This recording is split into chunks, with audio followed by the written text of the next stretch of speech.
Hello, and welcome to YouTube video number 44B, the second of a two-part series exposing the Jesuit Vatican shadow empire that sank RMS Titanic in 1912, enabling Rome to take control of the money supply of the American Empire 1 year later in 1913, the greatest wealth-producing nation on the face of the earth. Once again, people, it is necessary to remind you that the Jesuits are a military order. They are an army, the soldiers of Rome established in 1540 to wage war against all peoples in order to subdue and enslave them. And this is not meant metaphorically.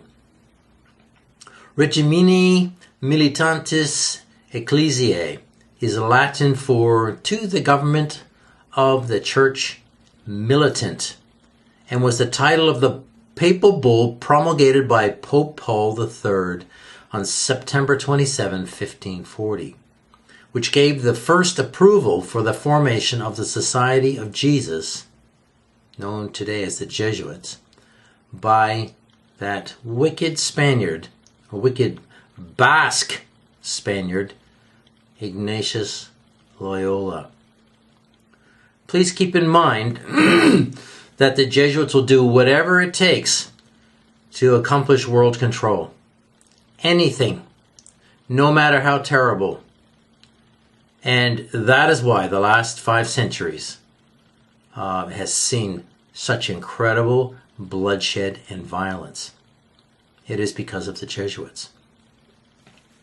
They are the hidden hand behind all world events. Okay, let's have a look at who didn't go down with the Titanic, but should have. Well, J.P. Morgan, owner of the White Star Line, and his wife were slated to sail, but conveniently never boarded the ship at Cherbourg in France, excusing themselves. Well, of course they excused themselves. They knew what was going to happen. Well, at least J.P. Morgan did.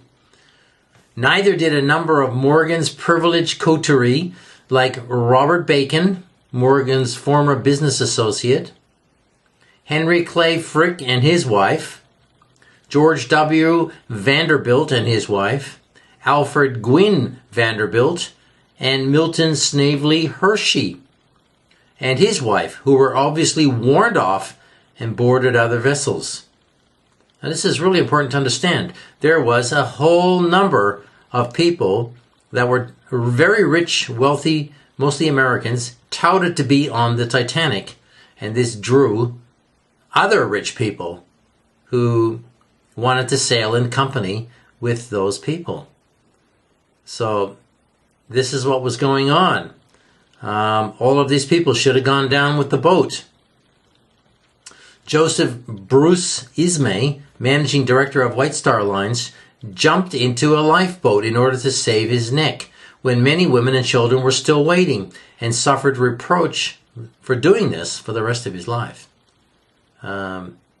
He lived under a cloud for the rest of his life. But definitely, he was told to get off the boat, and he did.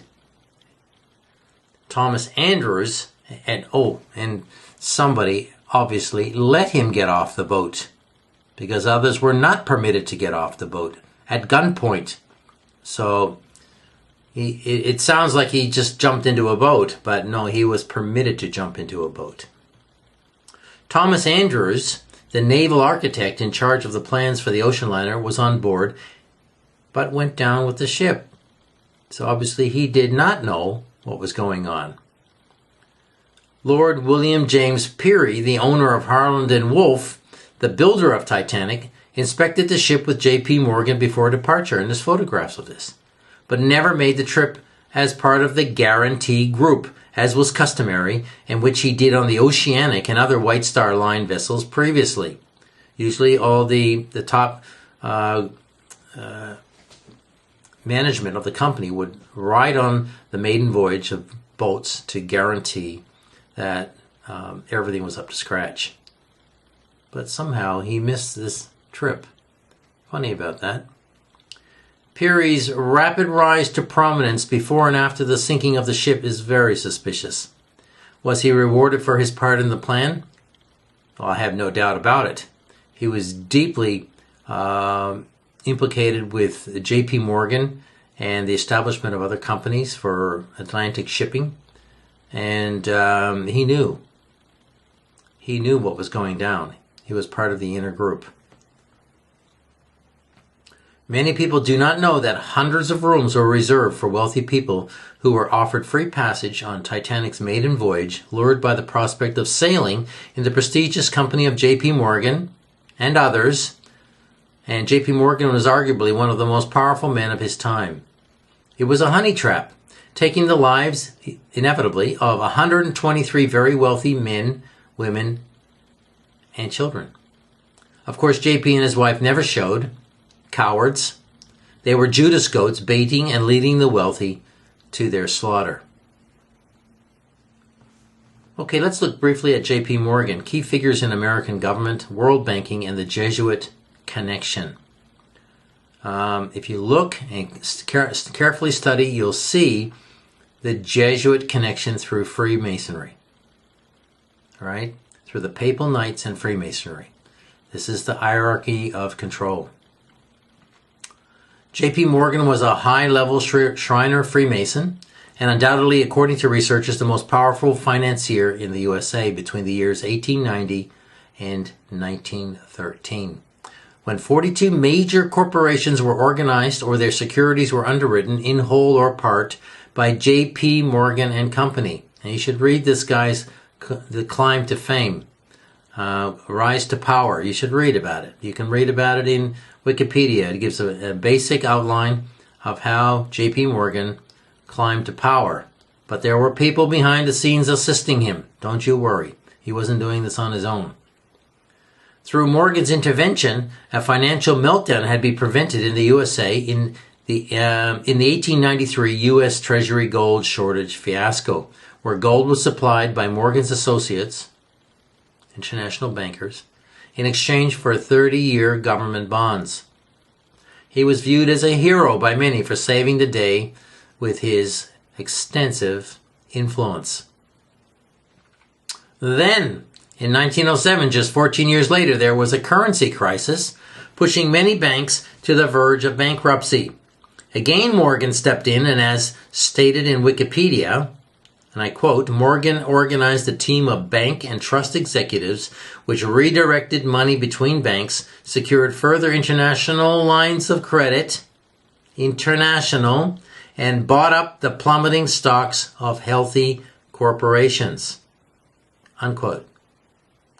You can see what's going on here.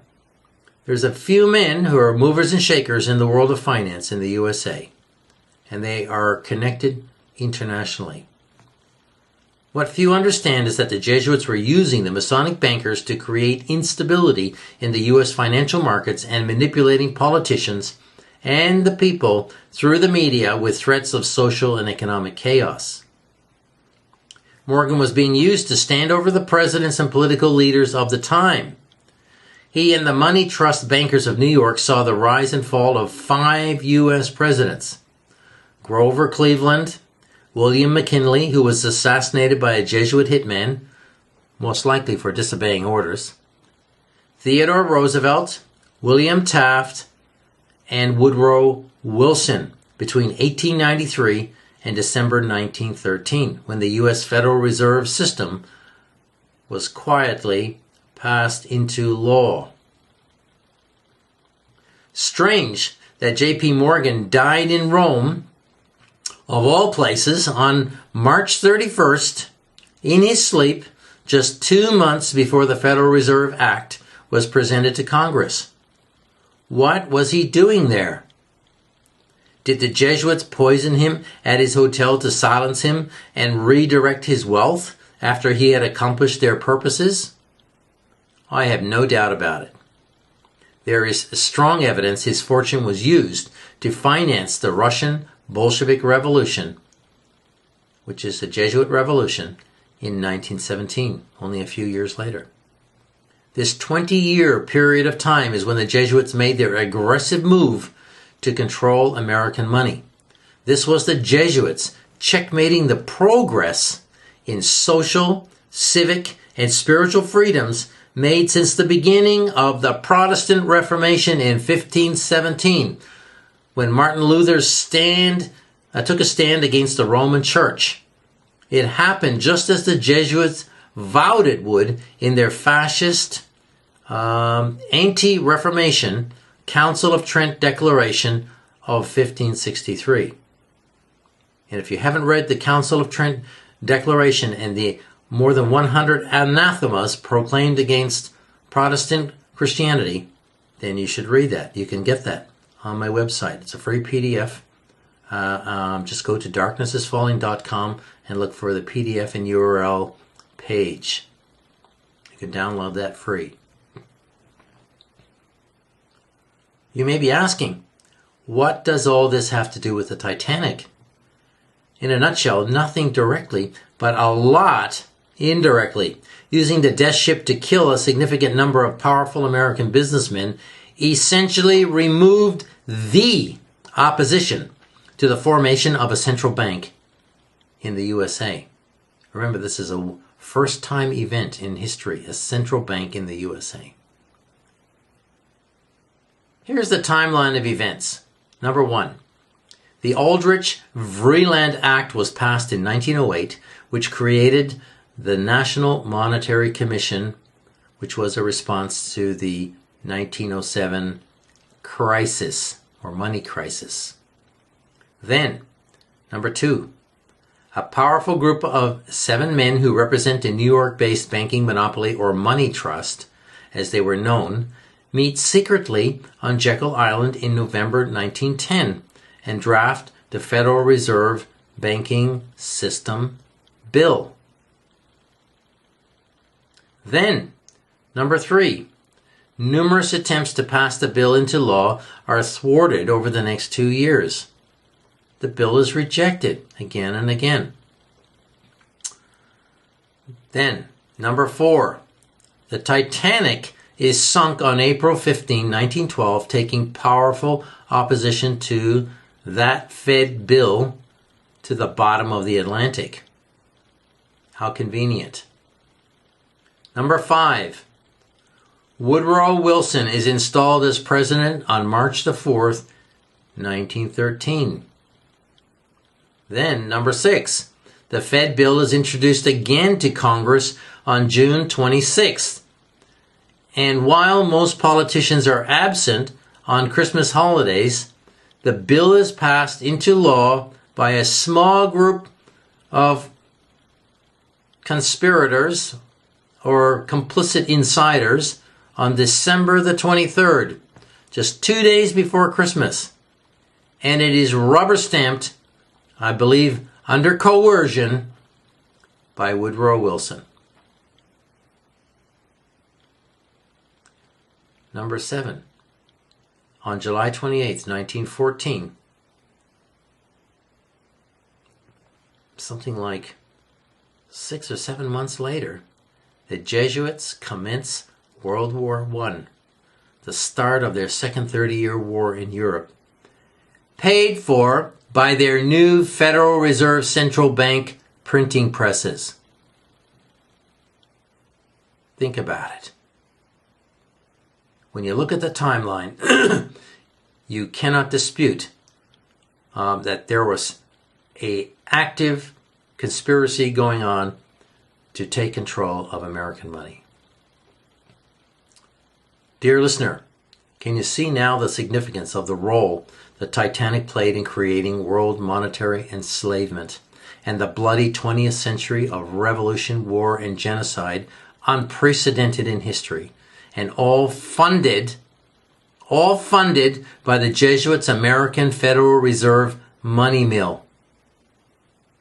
All paid for. The Americans have paid for all the bloodshed that the Jesuits have created in the 20th century. And they're still paying with all the debt that is hanging over the heads of most American people. Now, G. Edward Griffin, in his book The Creature from Jekyll Island, states that there were 7 dangers inherent in the creation of a Federal Reserve money system. Those dangers are now fully manifest, and the world stands on the brink of New World Order totalitarian rule because of it. And I've listed these 7 points. Number 1, the Federal Reserve System is incapable of accomplishing its stated objectives. Totally incapable. Number 2, the Federal Reserve System is a cartel operating against the public interest. It was created to indebt every American citizen and the peoples of the world. Number 3, it is the supreme instrument of usury. When you understand how the Federal Reserve System works, you'll just be dumbfounded at how it enslaves people. Number 4, it generates our most unfair tax in the guise of inflation.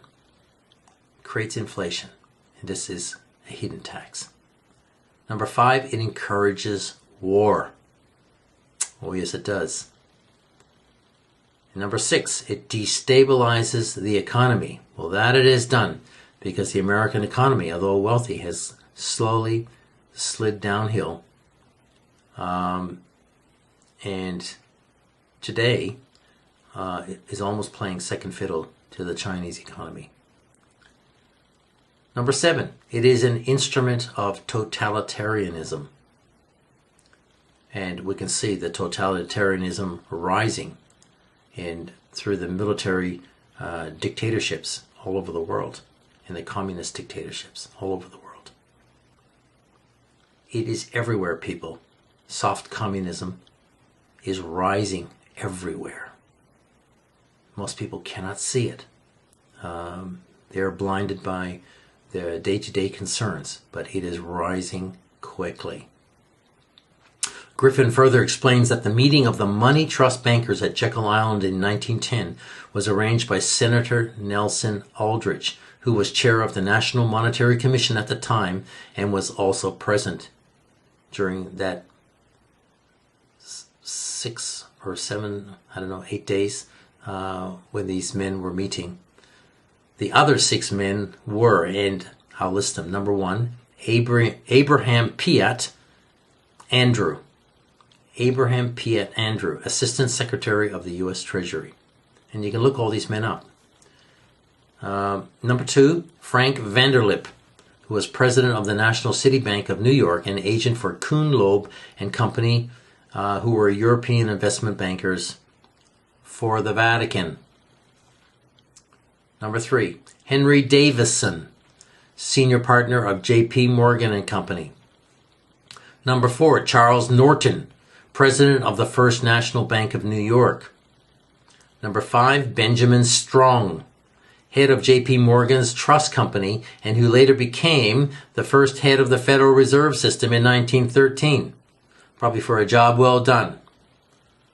Number 6, and this is probably the key guy, Paul Warburg, who was a partner in Kuhn Loeb and Company, and a representative for Rothschild Bank in England and France. Well, there's the Rothschilds coming into the picture, who are the treasurers of the Vatican. It's been stated. It's clear. Everyone understands this. Max Warburg, his brother, was head of Warburg Banking Consortium in Germany and the Netherlands. Paul Warburg was one of the wealthiest men in the world and kept in close contact with his brother.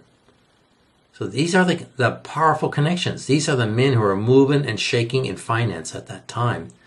And they are controlling the Vatican banks. They are controlling the money for the Jesuits. They're all Freemasons, or they're papal knights. And these guys effectively have created world financial enslavement. Griffin states that these 7 men represented 1/4 of the world's wealth in 1910, but I think it was possibly much more than that. They were the bankers guarding and building the Jesuit Vatican Empire's wealth worldwide. They were under direct orders from the Jesuits in forming this world banking cabal headed up by the Fed. This may have been delayed considerably without the sinking of the Titanic. You got to remember that the Federal Reserve System is a joint venture with a consortium of private bankers with agreement of the American government. It's not totally private and it's not public. It is a partnership. So the people who are rubber stamping and allowing the Federal Reserve to continue, which is the American politicians, are traitors. They are traitors to the American people. And they're traitors to all peoples of the world. Today we are just one step away from the end stage of the Jesuit money takeover begun not so long ago with the Federal Reserve System, which is a one world system cryptocurrency based on the blockchain architecture. That's here, people. That's here now. It's only a matter of time before everything switches over, cash disappears, and everything goes to cryptocurrencies. There's already more than 1,600 cryptocurrencies available worldwide. Eventually these will all be consolidated into one, I am sure. And it could well be Bitcoin. But I don't know. But it's here now. And it's growing. It's getting bigger and bigger. So if you think that the way things are at the moment will continue, you're greatly mistaken. The Jesuits intend to put everybody onto a digital money system and thereby control them 100%. Control of their wallet, their bank account equals total economic control. There will be no way to buy or sell outside of the system, except through barter, which may then be forbidden. So this has been accomplished. This system has been accomplished using the American greenback as a weapon to manipulate and devalue all other world currencies through insider trading on the currency exchanges.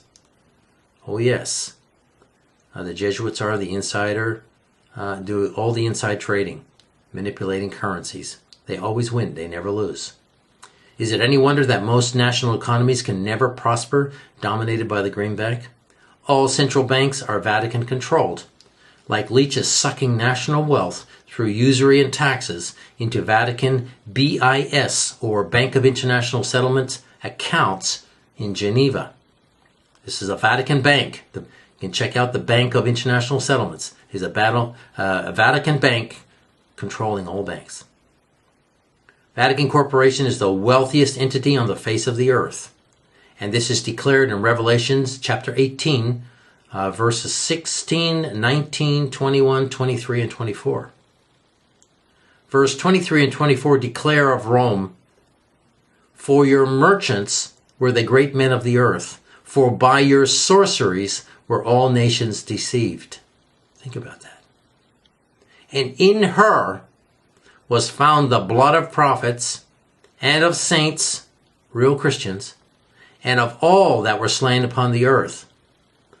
All. God declares that all that were slain upon the earth were slain by this beast Vatican system. Think about that. Eric Phelps writes, and I quote, "Dear truth seeker, those three Jews, Astor, Guggenheim, and Straus, had dared to block the creation of the Jesuits' Federal Reserve Bank, by which the order would finance World War I and World War II, the Second 30 Years' War, which would include Europe's Jewish Holocaust," unquote. In addition, Phelps states, and I quote, "Beware of the Ides of April. Titanic was sunk on April the 15th, the same day Lincoln had called out troops on the Protestant South, the same day Lincoln died at the hand of his Jesuit-controlled assassin, and the same day all 14th Amendment citizen serfs of the Jesuit generals' Holy Roman American Empire make their annual confessions to the Internal Revenue Service, pursuant to demon-possessed Pope Innocent III's Fourth Lateran Council of 1215 AD. And he adds, as a note here, indeed, the code of law governing the American Empire has been modeled after the code of law governing the Pope's Vatican Empire. That's right. Roman canon law rules the world. You can call it whatever you want, but it is Roman canon law. Phelps states that, and I quote, Astor, along with Supreme Court Justice Louis D. Brandeis, resisted the establishment of what later became the American Empire's central bank. Unquote. In my opinion, this statement isn't true. Because, checking, Brandeis was raised a Frankist Jew. He was a Zionist. That is a red flag. He died of old age at 84. Another red flag. He actually was allowed to live out his life and die an old man. He appeared to be of the people, but he was promoted and lived a life of privilege. Another red flag. He was definitely a Masonic Jesuit coadjutor working to further the Jesuit system of control in 19th century America. Zionism is a Luciferian ideology arising out of Sabbatean Frankist Judaism, and it is fully promoted by the Jesuits. So Wikipedia states, in fact, that Brandeis did not oppose, but assisted the formation of the Federal Reserve, the opposite of what Phelps claims. He was a tool of the Jesuits. So you can see you have to check everything. Not everything that is stated is true. Now, is Wikipedia true? That is a good question. You have to read Wikipedia very carefully. It is a CIA-controlled info site. So there is a lot of information excluded, and there's a lot of disinformation, misinformation. So pick your way through it carefully. Many authors have attempted to dispel or pour water on the truth about the Titanic in order to bolster and maintain the official accident narrative, which is controlled by the Jesuit press. Oh, yes, it is. If you want to write a book stating other than the official accident narrative, that book will not be published, I can assure you.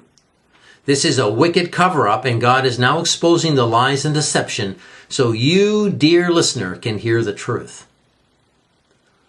Author J. Kent Layton of Conspiracies at Sea, Titanic and Lusitania, pointed out that it's almost unimaginable that J.P. Morgan could have gotten all three of his major rivals to take the fateful trip. He says, surely there had to be easier ways to carry out the plan. Really? Even more, and he quotes again, even more importantly, how was it that no one came forward in the centuries since and said, yes, I helped to set up the sinking of the Titanic in order to kill 3 men who were opposed to the formation of the U.S. Federal Reserve? Really?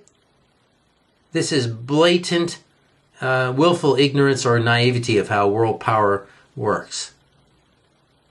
Layton's naivety of world power and how it operates is incredible. I'll tell you why no one came forward to claim responsibility.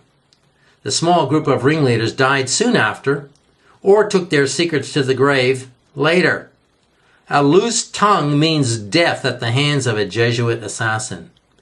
Do you think that these people do not know what the score is?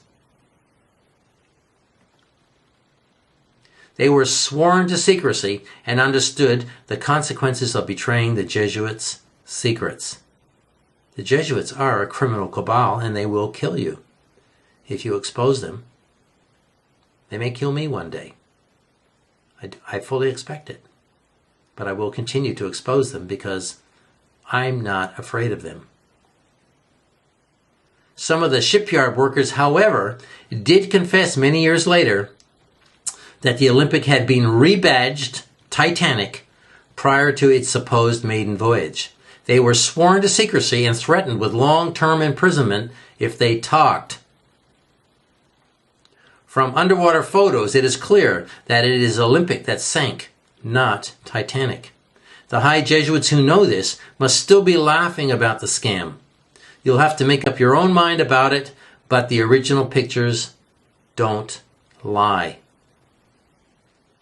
People, no one is going to save this world system. It is doomed to go down like the Titanic, fully cloaked in deception. In the light of this present world reality, all anyone can do is save themselves. God is raising up an army of people proclaiming salvation through Jesus Christ all over the internet.